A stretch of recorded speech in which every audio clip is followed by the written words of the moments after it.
After binasa ng grandfather ko yung Book of Mormon, sabi ng grandmother ko na sunugin yung Book of Mormon. Sinabi ng grandmother ko, name ko po, Brother Mark, is Joseph Anthony Mumar. The grandson of Cipriano Mumar. Mumar, who is basically one of the reason why we have the church here in Davao, because of the faithfulness of your grandfather. Ang sarap ng feelings. Akalain mo yung my grandfather unang tumanggap ng gospel sa Davao City. Hindi lang sa Davao City, sa entire Mindanao. Ang sarap na you belong to the multi-generation family. Sila yung first generation, second yung parents ko, ngayon yung kami. I want to continue yung legacy na iniwan ng grandfather ko. Having the strong faith of the gospel of Jesus Christ. Yun po ang gusto ko na ipagpatuloy namin. Bilang apo po niya, what do you think Brother Cipriano is thinking right now? Kasi who would have thought na from Correct. that spark of faith, magkakaroon na tayo ng first ever temple here in Alam mo, Davao? Brother Mac, every time I pass by dito sa Davao Temple, ang medyo nakakuan lang ako kasi hindi nakita ng grandfather ko, yung grandmother ko, yung blessing right now.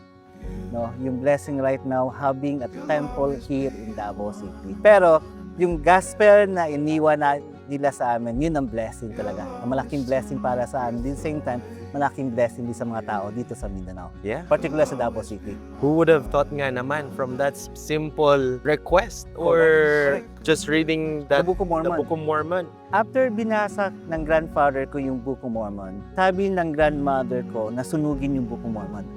Sinabi ng grandmother ko that book came from Satan. So, kailangan niya sunugin. Pero sinabi ng grandfather ko hindi. Kasi alam niya totoo. Wow. Even if he's a pastor He's a pastor, correct. He's a pastor. of a different faith. Ang nakakatuwa lang ito, my grandfather, he's a farmer. Uh-huh. So, hindi siya masyado marunong magsulat ng Ingles. My grandmother's Agripina Mumar is a teacher. So, magaling yung lola ko. Sinabihan ng lolo ko yung grandmother ko na sumulat. So, ako yung lola yung sumulat talaga ng letter talaga. Siya yung tumulong. Ang dami niyang sinulatan sa Manila, Manila, sa Hong correct. Kong, sa Salt Lake, Correct, just to request for missionaries. missionary. And yet, he's not yet a member of the church. Correct, at that time. Ngayon this is the fruit. This is the blessing. This is Or the the blessing. blessing of the- Oo. I think yung sinabi niyo po kanina na medyo nangihinayang kayo kasi hindi nakita to physically ng inyong lolo.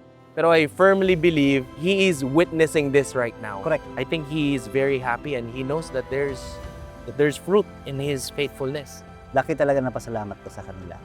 Grateful talaga ako na yung effort nila to receive the true gospel of Jesus Christ. Asing utang ko talaga.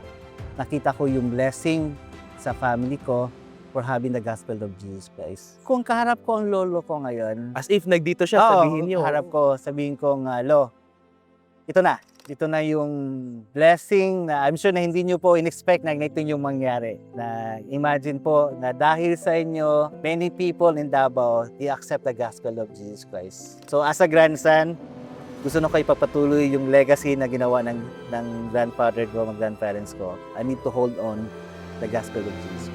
Continue the legacy, The legacy. of your grandfather. Correct. That's nice. To build a multi-generational... No. Actually, yung anak ko Members of the ngayon, church. pang-apat na. Yung panganay ko is already served the mission. Umuwi na. He served in Baguio Mission. Wow. That's nice.